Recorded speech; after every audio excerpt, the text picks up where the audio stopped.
हम लोग इससे पहले की क्लास में सीख चुके हैं कि प्रतिरोध क्या चीज़ होती है, प्रतिरोधक क्या चीज़ है, विद्युत परिपथ पढ़ चुके हैं, विद्युत विभवांतर और विभव दोनों चीज़ पढ़ चुके हैं।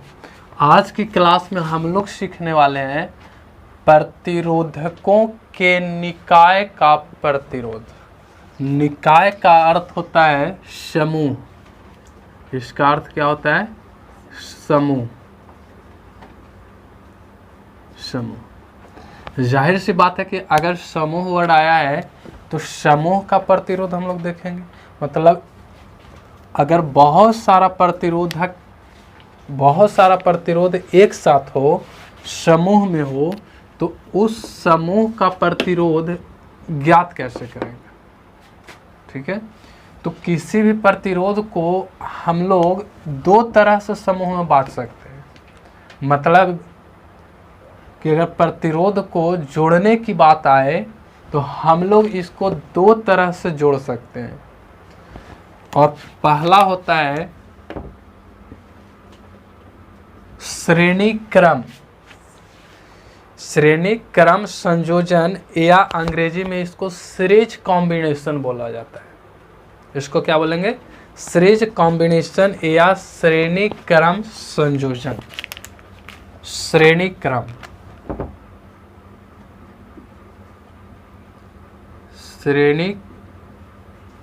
क्रम संयोजन। देखो, इस श्रेणी क्रम संयोजन या सीरीज कॉम्बिनेशन क्या चीज होती है, इसको समझ लो। देखो, सीरीज कॉम्बिनेशन, ठीक है। इस श्रेणी क्रम संयोजन की बात करूँ ना, तो इसमें एक तार होगा, इस तार के दोनों सिरा को किसी बैटरी से तुम जोड़ दो इस तरह से, ठीक है। और इसके बीच में तार को काट करके जितना जगह पे तुमको प्रतिरोध को जोड़ना है उतनी जगहों पर इसको काट करके प्रतिरोध को तुम जोड़ सकते हो। जैसे मान लो कि यहाँ पास हमको प्रतिरोध को जोड़ना है, तो यहाँ पास तार को काट दो और इस तरह से इसको जोड़ दो। देखो, ये सिंबल है प्रतिरोध का। इससे पहले वाली क्लास में हम टोटल सिंबल लिखाए थे, प्रतिरोध, बल्ब, ओपन स्विच, इस तरह से लिखाए थे ना। तो ये तुमको सिंबल है। मान लो कि एक प्रतिरोध हमें और जोड़ना है यहाँ पास, तो यहाँ पास तार काट दिए इस तरह से, इसमें भी हमने प्रतिरोध को जोड़ दी।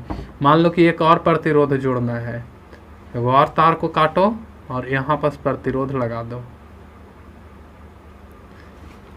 इस तरह से चाहे तो जितना भी लगा सकते हो। इसको हम लोग क्या बोलेंगे, नाम दे देते हैं R1, R2 और R3। इसमें देखो तो कुल मिलाकर के कितने प्रतिरोध हैं? 1, 2 और 1, 3। तो इस तीनों प्रतिरोध का जो समूहन हुआ है, संयोजन हुआ है, इस तार को काट कर करके किया गया है कि नहीं? मतलब अगर इस प्रतिरोध का नाम अगर A दूं, यहाँ पास A वाला बिंदु को B दूं, या इसको हम ऐसे लिख सकते हैं, पूरा तार मेरा AB है और A प्रतिरोध का सिरा हम मान करके चलते हैं कि मेरा C है, D है, E है, F है, G है और H है। तो इसमें हमारे पास कितना प्रतिरोध लगा है? C से D के बीच में एक प्रतिरोध, E से F के बीच में एक प्रतिरोध, G से H के बीच में एक प्रतिरोध। तो इसमें कुल मिलाकर के प्रतिरोधों की संख्या कितनी हो गई? 3। अब इसमें हम लोग को ये सीखना है कि यदि ये प्रतिरोध में इस प्रतिरोध का समूहन हमने श्रेणी क्रम में की है तो इसका कुल प्रतिरोध कितना होगा। लेकिन एक चीज और यहाँ पास नोट में याद रखना, याद करो कि ये हमारा क्या है? बैटरी है, बैटरी। और बैटरी है तो इससे दो चीज़ें उत्पन्न होगी, एक वोल्टेज उत्पन्न होगी और एक विद्युत धारा यानी कि आई उत्पन्न होगी। होगी कि नहीं?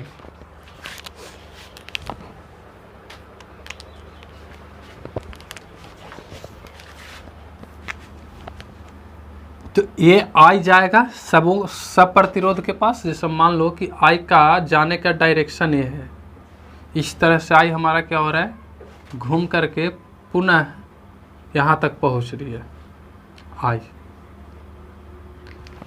तो वोल्टेज भी आएगा, यानी कि इस R1 के पास वोल्टेज होगा, R2 के पास भी वोल्टेज होगा, R3 के पास भी वोल्टेज होगा। अब इसमें तुमको नोट में याद ये रखना है कि जो श्रेणी क्रम संयोजन होता है, प्रतिरोधकों का जो श्रेणी क्रम संयोजन होता है, उसमें विद्युत धारा यानी आई एक समान चलता है। मतलब इस प्रतिरोध के पास भी आई पहुँचेगा, इस प्रतिरोध के पास भी आई पहुँचेगा, इसके पास भी आई पहुँचेगा। और इसके पास यदि आई 8 एम्पियर पहुँच रहा है तो इसके पास भी आई कितना पहुँचेगा, 8 एम्पियर पहुँचेगा। इसके पास भी आई कितना पहुँचेगा, 8 एम्पियर पहुँचेगा। मतलब ऐसा इसमें जितना तुम समांतर क्रम श्रेणी क्रम में जितना भी संयोजन कर दो, जितना सबके सब प्रतिरोध के पास 8 एम्पियर धारा ही पहुँचेगा। मतलब इक्वल पहुँचता है। जबकि वोल्टेज की बात करोगे तो इसका वोल्टेज कुछ और होगा, इस प्रतिरोध का पास वोल्टेज कुछ और होगी, इसके पास कुछ और होगी। जैसे मान के हम चलते हैं कि R1 प्रतिरोध के पास V1 वोल्टेज पहुंचा है तो R2 के पास V2 पहुंचेगा, R3 के पास V3 पहुंचेगा। और जैसे जैसे आगे पहुंचेगी, जैसे जैसे आगे ये बढ़ता जाएगा प्रतिरोध, वैसे वैसे वोल्टेज कमता जाता है। इसमें यही एक चीज दिक्कत होती है ना श्रेणी क्रम संयोजन में, कि वोल्टेज इसमें गड़बड़ा जाता है। सबसे ज़्यादा वोल्टेज मिलता है जो सबसे पहले आता है, और सबसे कम वोल्टेज मिलता है जो सबसे लास्ट में होती है। मतलब जिसको मिला उसको पूरा एकदम भर पेट, और जिसको नहीं मिला बेचारा भूखे रह जाता है। अगर इसकी वोल्टेज की बात करोगे ना तो इसका V1 जो है वो सबसे अधिक होगा, V2 जो है ये भी अधिक होगा, किससे, V3 से। और V3 के पास एकदम कम वोल्टेज पहुंचता है। ऐसे अगर बहुत ज़्यादा संयोजन हो जाए तो जो आखिरी बल्ब होगा एकदम ढिबरी की तरह मिलमिलाते रहेगा। देखो ना, ढिबरी लाइट करता है, नहीं करता। वैसा ही होता है। जैसे बल्ब में अगर देखोगे तो बल्ब में, अरे ये सब पंखा ये सब वाला बल्ब नहीं, जो इसमें जो लगा हुआ है लाइट, ये लाइट में देखो तो किसी भी लाइट के पास ऐसा है, सब 20-20 वाट का मेरे पास लगा हुआ है, देख लो। और सब 20 वाट का लाइट लगा हुआ है। अब बताओ कि टोटली लाइट सेम प्रकाश प्रकाशित कर रही है कि नहीं। ऐसा है कि कोई कम कोई ज़्यादा, कोई कम कोई ज़्यादा लाइट दे रहा है, ऐसा नहीं है। नहीं है इसका अर्थ ये न है कि इसका जो समूहन किया गया होगा या इसका जो जोड़कारी क्या उसको बोलते हैं, अरे कंबाइंड किए होंगे, वो सबके सब समांतर क्रम में होगा। क्योंकि श्रेणी क्रम में रहता ना तो जिस तार से हम बल्ब को फर्स्ट बार जोड़े होंगे वो बहुत ही ज़्यादा लाइट करती, और जो आखिरी बार होगा वो बहुत कम करता। क्योंकि देख लो इसमें जितना भी लाइट लगा हुआ है सबके सब 20 वाट है, और सब के सब समान प्रकाश प्रकाशित कर रही है। लेकिन मरकरी को देखो, सॉरी उसको क्या बोलता है, अरे ट्यूब लाइट नहीं होता है, शादी ब्याह में जो लगता है ना लाइट, छत्ता पे नहीं लटकाता है, उसको लोग चाइनीज लाइट बोलता है। तो उसकी बात करोगे ना तो उसका जो कॉम्बिनेशन होता है ना वो समांतर क्रम नहीं होता है, उसका कॉम्बिनेशन ये होता है श्रेणी क्रम। क्योंकि उसमें जो बल्ब लगता है इधर से एगो मेन तार चला जाता है और इसमें इस तरह से बल्ब लगता है, यहाँ पास रहेगा, फिर यहाँ से जाएगा यहाँ पास। तो बताओ तो इस तार को काट करके इस बल्ब को जोड़ा जा रहा है कि नहीं। फिर यहाँ पास एगो बल्ब रहेगा, फिर इसको काट करके एगो जोड़ेगा इस तरह से, फिर यहाँ पास एगो बल्ब रहेगा, फिर तार काटेगा, फिर यहाँ पास जुटता है। तो इस तरह से जुटता है, आगे बढ़ता है। तो यहाँ पास अगर मान के चलो आई धारा प्रवाहित हो रही है तो आई तो सबके पास समान जाएगा, लेकिन वोल्टेज अगर धारा इधर से बह रही है तो इसके पास वोल्टेज अधिक मिलेगा, इसके पास थोड़ा कम मिलेगा, इसके पास इसको से भी थोड़ा कम मिलेगा, एक से बहुत ही कम मिलेगा। इस तरह से ऐसे करते करते जो आखिरी यहाँ पास बताओ तो ओकरा एकदम कम वोल्टेज मिलेगा कि नहीं, और कम वोल्टेज मिलेगा तो ये जलवे नहीं करेगा, या जलेगा भी तो बहुत कम जलेगा, बहुत कम जलेगी। और यहाँ पास इस तरह से जो संयोजन हो रहा है इसको हम लोग क्या बोलते हैं, श्रेणी क्रम संयोजन। इसके बाद इस चीज़ को हम यहाँ पास नोट्स में लिख देते हैं।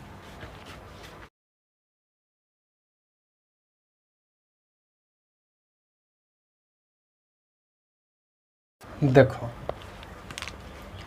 इस तरह के समूहन में कैसा श्रेणी क्रम में विद्युत धारा I, मतलब इस बैटरी से निकलने वाली जो I होगी एक समान, मतलब इस सब प्रतिरोध के पास एक समान पहुंचेगा, तथा विभव यानी वोल्टेज अलग अलग होती है। इसके पास कुछ और वोल्टेज होगी, इसके पास कुछ और वोल्टेज होगी, इसके पास कुछ और वोल्टेज होगी।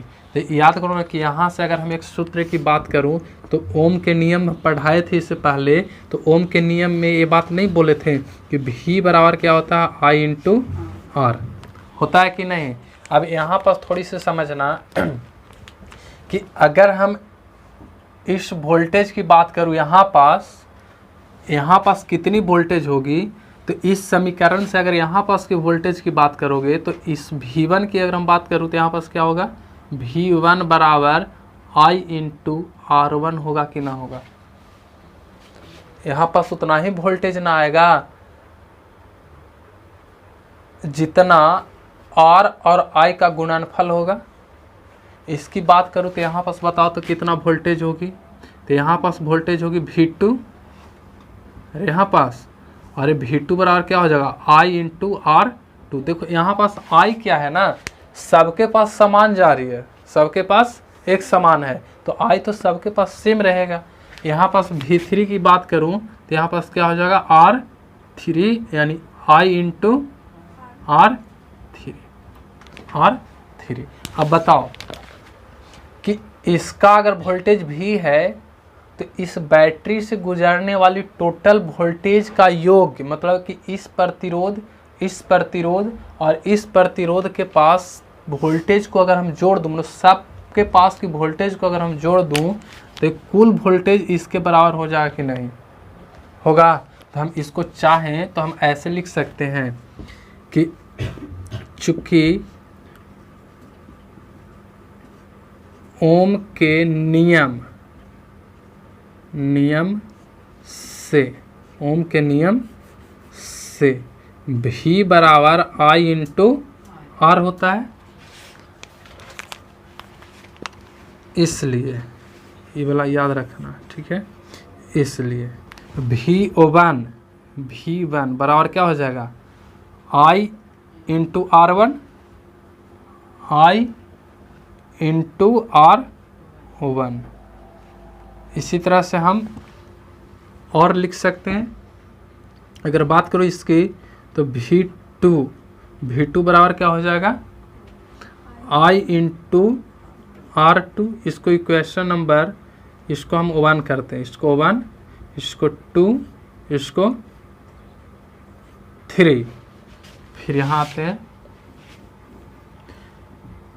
V3, क्योंकि V2 तक तो हम लोग निकाल चुके हैं।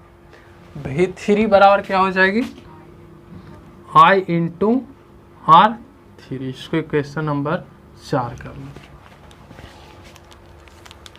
अब ये बात तो अच्छी तरह से तुम जानते हो कि अगर इस सब का वोल्टेज को जोड़ दूं तो ये V के बराबर हो जाएगा, क्योंकि बैटरी से भी वोल्टेज उत्पन्न हो रही है, तो इस सब के पास जा करके बट जा रहा है, तो इन सब को अगर जोड़ दूं तो इस V के बराबर हो जाएगा कि नहीं। अरे समझ में आ रही बात। जैसे मान लो कि तुम्हारे पास इतना बड़ा रोटी है और इसको 5 व्यक्ति के बीच में तूने पूरी रोटी बांट दी, 5 व्यक्ति के बीच में पूरी रोटी को तूने बांट दिए। अब सोचो कि 5 व्यक्ति रोटी को नहीं खाता है, तो फिर से तुम रोटी को अगर कलेक्ट कर लोगे 5 से तो इसके बराबर हो जाएगा कि नहीं होगा। तो इसने भी वोल्टेज है और ये वोल्टेज अपना 3 प्रतिरोध के पास दे दिया है। एक के पास V1 दिया है, एक के पास V2 दिया है और एक के पास V3 दिया है। और फिर अगर वापस हम इस तीनों को जोड़ दूं तो ये बैटरी के जितना वोल्टेज थी उस वोल्टेज के बराबर इस तीनों का वोल्टेज आ जाएगा कि नहीं। तो अगर हम चाहें तो यहाँ से लिख सकते हैं कि चूंकि ऐसे हम एक बात यहाँ पास लिख दिए हैं, ठीक है, लेकिन फिर भी एक बार हम लिख दे रहे हैं ताकि तुम लोग को सुविधा हो जाए। बार बार लिखना कुछ है, पढ़ो ना यही चीज को। चूंकि इस तरह के समूहन में विद्युत धारा I एक समान होती है तथा विभव अलग अलग होती है, विभव अलग अलग होती है, इसलिए अगर हम चाहें तो ऐसे लिख सकते हैं कि V और बराबर V1 plus V2 plus V3। आराम से लिख सकते हैं, कोई दिक्कत। अब यहाँ पास हम लिखेंगे समीकरण, इससे देख लो 1, 2, 3 तथा 4 से। समीकरण 1, 2, 3 तथा 4 से। देखो तो ये जो V है, बड़ा वाला V, इस V के बराबर है कि नहीं, और ये V बराबर क्या है I इंटू R। तो हम इस V के स्थान पे चाहें तो I इंटू R कर सकते हैं, और बराबर V1, तो V1 कितना है मेरे को I इंटू R1, यहाँ पास क्या डाल दूं I into R01 plus plus V2, तो V2 बराबर क्या है I into R2, I into R2 plus V3 कितना है I इंटू R3, यहाँ पास कितना डाल दूं I इंटू R3। अब थोड़ी सी ध्यान दो तो एक चीज और पता चलेगा कि इन सबों में I कॉमन आ जाएगा कि नहीं, सबों में I कॉमन आ जाएगा। तो यहां से हम I को कॉमन ले लेंगे, कॉमन आ ही रहा तो फिर क्या दिक्कत है। तो अगर हम I को कॉमन ले लूं तो क्या हमारे पास बचेगा I इंटू R बराबर I बाहर आ जाएगा और अंदर में बच जाएगा R1 plus R2 plus R3। समझ में आ रही है, समझ रही है, तेरा भी बैटरी डाउन हो रहा है। अब देखो ये I से I कट जाएगा तो बच क्या गया अपन को R बराबर R1 plus R2 plus R3,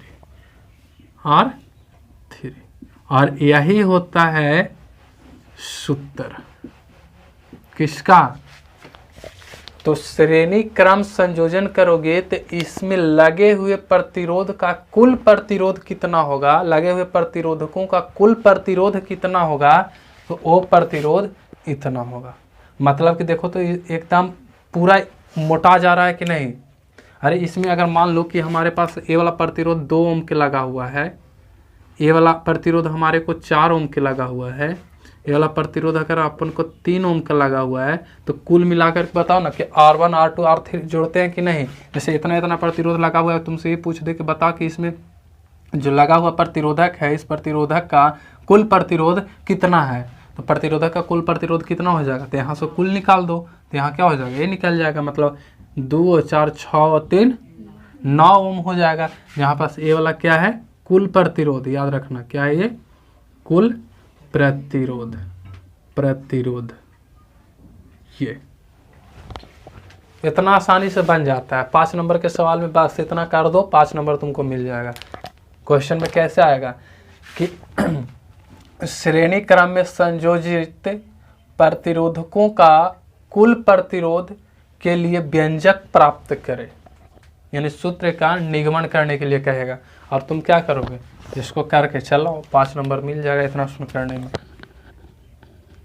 बहुत आसान होता है। और फिर हम लोग सीखेंगे कि अगर कोई प्रतिरोध श्रेणी क्रम में संयोजित ना हो करके यदि उसका संयोजन पार्श्व क्रम हो जाए, पार्श्व क्रम हो जाए, या पार्श्व क्रम का ही एक नाम और है समांतर क्रम, उसी का एक नाम है समांतर क्रम। तो अगर उसमें इसका संयोजन होता है तो कैसे करेंगे, मतलब कि यहाँ पर समूहन की अगर बात करोगे ना तो देखो थोड़ी सी और समझ लो कि इसका समूहन हम लोग दो तरह से कर सकते हैं, याद रखना, दो तरह से। पहला हम लोग कहेंगे श्रेणी क्रम संयोजन, और दूसरा हम लोग करेंगे पार्श्व या इसी का एक नाम और है समांतर क्रम संयोजन। दो तरह से। तो ये वाला तो हम लोगों ने खत्म कर दी, हो गया ना। और अगला बार हम लोग इसको खत्म करेंगे, तो इसको राइट कर लो।